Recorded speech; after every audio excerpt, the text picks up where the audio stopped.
मैं खुशी और आप देख रहे हैं सुप्रीम पावर न्यूज। आइए नजर डालते हैं आज की बड़ी खबर महाराष्ट्र के गोंदिया से। तुकडोजी महाराज विश्वविद्यालय के अनियमित गणित विषय में सुनमाक होने से 10 दिनों में मूल्यांकन नहीं हुआ तो यूनिवर्सिटी को ताला लगाने, ऐसा प्रेस वार्ता में कहा गया। गोंदिया धोते बंधु महाविद्यालय के छात्र छात्राओं ने प्रेस वार्ता में आरोप लगाया कि 12 जनवरी को बीएससी 4th सेमेस्टर परीक्षा में सूत्रों के अनुसार लापरवाही से गणित विषय में अनेक विद्यार्थियों ने 0 मार्क, किसी को 1 मार्क, किसी को 10 मार्क ऐसे मिले, जिससे शैक्षणिक नुकसान भी हुआ। इस वास्ते ध्यान दिया जाए, अन्यथा 10 दिनों में ताला लगाने की बात कही। देखिए पूरी खबर। महाराष्ट्र गोंदिया से सतीश पारधी की रिपोर्ट।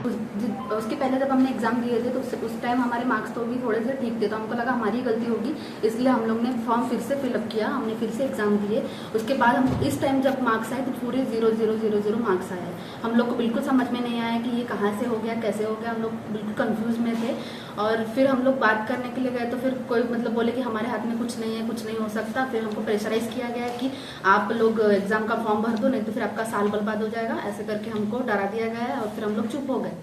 कुछ जिन जिन के ग्रुप्स है अलग अलग, जैसे हम लोग कंप्यूटर साइंस के हैं, पीसीएम वाले हैं, जैसे ऐसे ग्रुप्स हैं, उन लोग को भी अलग अलग मार्क्स में, अलग अलग सब्जेक्ट्स में उनको मार्क्स नहीं दिए गए हैं। उन लोग ने उन पेपर को अच्छा तरीके से लिखा है, फिर भी उनको मार्क्स नहीं। और जिन लोगों ने उस पेपर में अच्छा नहीं किया उनको मार्क्स अच्छे हैं। आपने रेगुलर नागपुर में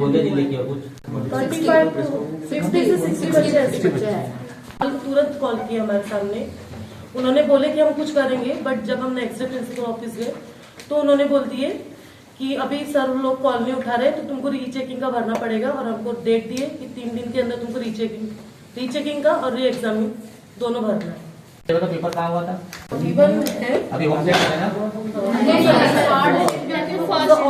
जो रहती है होम सेंटर रहती है, और जो इवन रहती है यूनिवर्सिटी पे आरोप है क्या पूरे? कॉलेज में कोई दोष नहीं है। कॉलेज वाले ने जो मार्क्स हमें देना था वो मार्क्स उन्होंने इंटरनल भी अच्छे मिले हमें। हम इंटरनल प्रैक्टिकल सारे मार्क्स सब अच्छे हैं। ऐसा नहीं है कि कुछ भी मार्क्स आप लोगों और बाकी की भी स्ट्रीम के साथ ऐसा हो रहा है। एमबीए जैसे वो नर्सिंग के, पर वो हमारी बात सुनने के लिए तैयार नहीं है।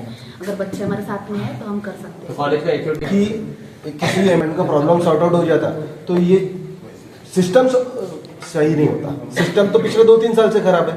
हर साल कोई ना कोई फोन लगाता है और बच्चों का कुछ ना कुछ काम हो। बड़े नेताओं के साथ में शिवसेना है, समाज सेविक लोग है, सब लोग हम लोग अभी आगे लेके जाएंगे। लेकिन फिलहाल क्योंकि ये बच्चों का विषय है तो हम चाहते थे कि बच्चे लोग पहले इसमें इनिशिएटिव लें, ताकि यूनिवर्सिटी हर साल इस बात को ध्यान रखे कि किसी की भी बच्चे का जीवन खराब नहीं होना चाहिए। अभी इसके पहले एक छोटा सा फिलअप करना था एग्जाम फॉर्म का, तो उन्होंने पब्लिश कर दिया ऑनलाइन।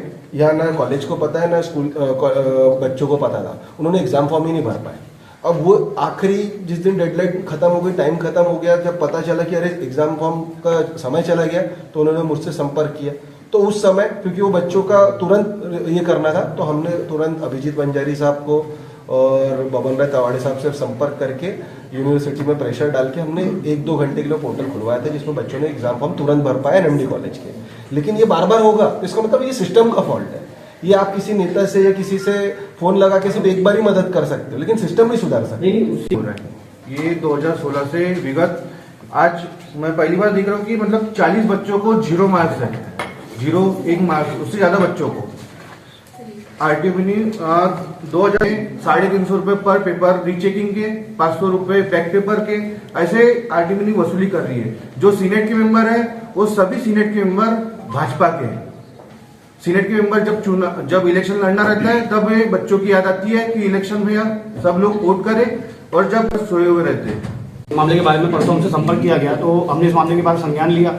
संज्ञान लेने के तौर पे हमको समझ में आया कि भैया ये मामला हो सकता है शायद 1-2 बच्चों के साथ में होगा। जब हम बच्चों से मिले तो हमको पता लगा कि ये 40 बच्चों के साथ, 50 बच्चों के साथ में ऐसा हो रहा है। तो हम मामले की तह तक गए, हमको समझ में आया कि भैया ये कुछ ना कुछ एक ह्यूमन एरर है।